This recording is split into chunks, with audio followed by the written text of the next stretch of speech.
Shall we talk about the man who cannot die? You've seen him. He's everywhere. His face printed on hats, on flags, on the desperate hopes of people who want to watch a liberal cry on television. Look at those nasty liberal tears, demon rats. Oh, I hate them so much, trying to filibuster votes, destroying things. And a person doesn't even know what filibuster means. They're just saying the word because they heard their favorite politician say it. That's what's happened. He was supposed to be inevitable. Thanos, he was supposed to be the monarch, the greatest of all time, the apotheosis, the antithesis to all Democrats. He was supposed to be the force of nature that rearranged American politics forever, drain the swamp, pull the plug.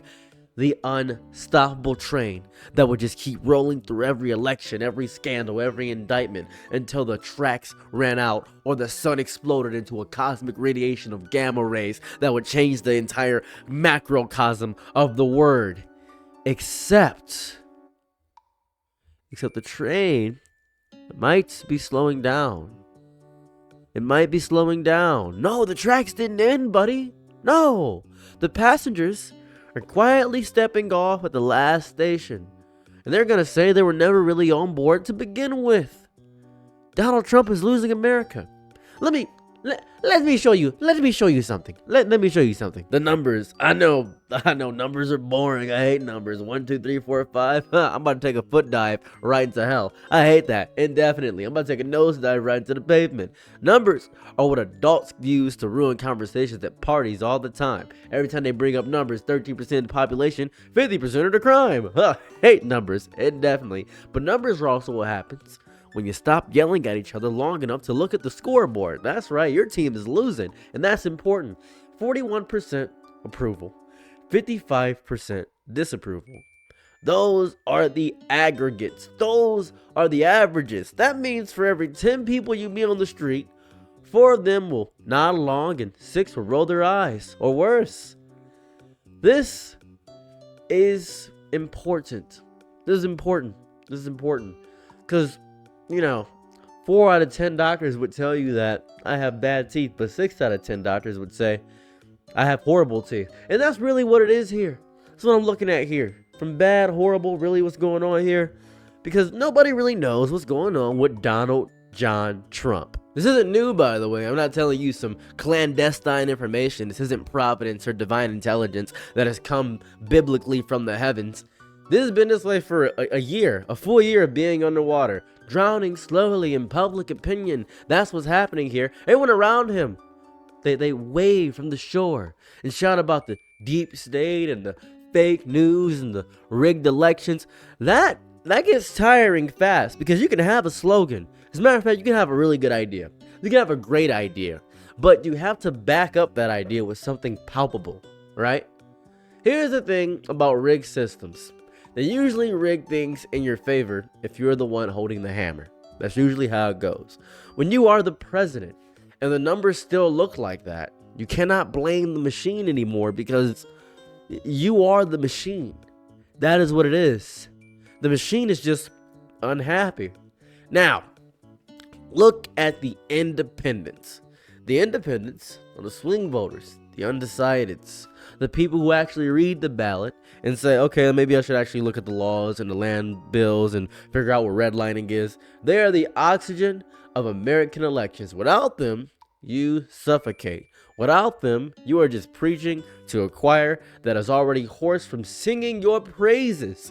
And here goes the important part. The independents are leaving. Dozens of points underwater with them in multiple surveys. Dozens.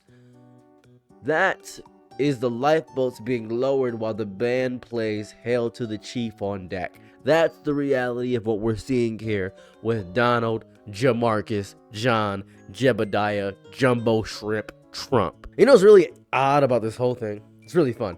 Politicians are acting strange lately. Look at the House. 56 members have already announced they will not seek re-election in 2026. 35 of them are Republicans. 35 people who looked at this whole political landscape and said, all right, let me calculate my chances. I've decided that spending more time on my family sounds pretty good, actually. I don't need more power. This is gonna turn out bad for me. This is gonna sound crazy. When politicians start choosing family over power, something is wrong. Politicians do not have families. They don't. They have photo opportunities. That's what they have. They have staged moments with spouses they barely recognize. When they start wanting to go home, it means home is safer than Washington. It means the storm is coming. And I know trends. This is bad. And what is the message right now? What is the pitch? What are they selling? Who knows? I know. Chaos. That is the product. Chaos. Dazzled in confusion. Wrapped in damage control. There is no platform. There is no vision. It's just reaction, outrage, and a desperate hope that the other side looks a little worse. Maybe the Democrats will look worse. Sorry, maybe the demon rats will look worse. I mean, that works for a while. That works until people get tired, and people are getting very tired. You can see it in their eyes. You can see it in the way they scroll past the headlines now. You can see it as the way they really are pushing for the Epstein thing, but that keeps getting pushed back because we got a war going on, and their gas prices are rising. People are very angry about gas. People don't even understand why they're in a war. Things are getting really bad. You can see it in the way I do everything. Everything. The outrage machine is running out of fuel. Wanna know why? Because the fuel was the people's attention. And guess what? You've lost my attention. Infinite wars, forever wars, wars that have rippling effects throughout the economy, wars that ruin things, the conflicts that start with grand speeches about destiny and freedom and standing tall for the American way, the American dream, the guiding path for all Americans, and then slowly morph into confusing slogs that nobody knows why we're at war with Iran. Nobody knows. The public has a limited tolerance for abstract violence. Sure, a few people may cheer for bombs at first. They will wave the flags, but eventually, they're going to see their gas prices go up. Then they're going to get pissed. What are we doing here? What is the point? And when you give a vague answer, because I still don't know, and I've been watching a few speeches to try to get an answer, I don't know why we're at war right now. The answer is usually some strategic mumbling and geopolitical jargon. Nope, because you didn't run on strategic mumbling and geopolitical jargon. You didn't run on that. You ran on Make America Great Again, right? That's what you ran on. It always evaporates. History is full of leaders who discovered that the public's patience for chaos is not infinite, right? It's not. It is not. The cultural energy is shifting too. You can feel it. The movement that once felt rebellious. Oh, it was a little dangerous and exciting. It's kind of awkward for younger people because they're realizing that the younger people realizing they are embarrassed and they're losing their future. It's kind of like, imagine watching your uncle try to use slang at a family barbecue. Right? That sucks. It's a horrible thing to do. The counterculture became the culture and then became the old culture, and now it sits looking at everybody wondering why nobody thinks it's cool anymore. Political movements need cultural momentum to survive. Without it, they become basically museums. That's what happens. They become attractions for tourists who want to remember what it used to feel like, and it's looking bad. Look at Washington. Look at the nominations. A State Department nominee recently withdrew because they could not secure enough support. Not just from Democrats, from Republicans too, from their own team. This is not a functioning coalition. This is a group of people who are quietly, privately, nervously preparing for the possibility that this Trump stuff is over. It is over. And none of this guarantees anything. Politics is obviously not math. Politics, to me, is a bit of a weather system, right? It shifts, surprises, it destroys the prepared and elevates the lucky.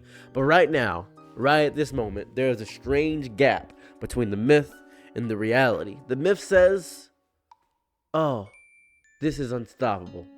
The myth will say, this is inevitable. The myth says the movement is larger than life and it will bend the country to its will forever. But the reality is 41%.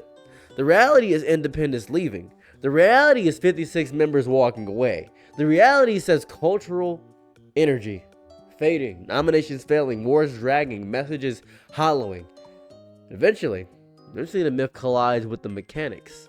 The legend has to meet that ledger, and that's gonna suck. Strange thing about watching a political movement collapse is how slowly it starts, right at first, and quickly it happens at the end. For years, we have heard of MAGA. It all started with the America First shift, when everybody was saying, America First. Trump isn't as racist as we thought. This is strange. I don't want illegals here. He's realizing that he can't do all the things he wants to do. The force feels unstoppable. It's strange. One day you wake up and the unstoppable force is just a man standing in a room wondering where everybody went. And the people who left him are already building something else somewhere else. That's where the America First movement comes in. When Nick Fuentes said that you have to stop voting Republican, you should have known things were bad. This is where we are. We're not at the end. It's not even close to the end. But we're at that moment where you stop looking at the myth. You gotta look at the myth and reality at the same exact time. They're staring at each other. History suggests that the one who will blink first is not going to be reality. It's going to be the myth. Remember that number, 41%.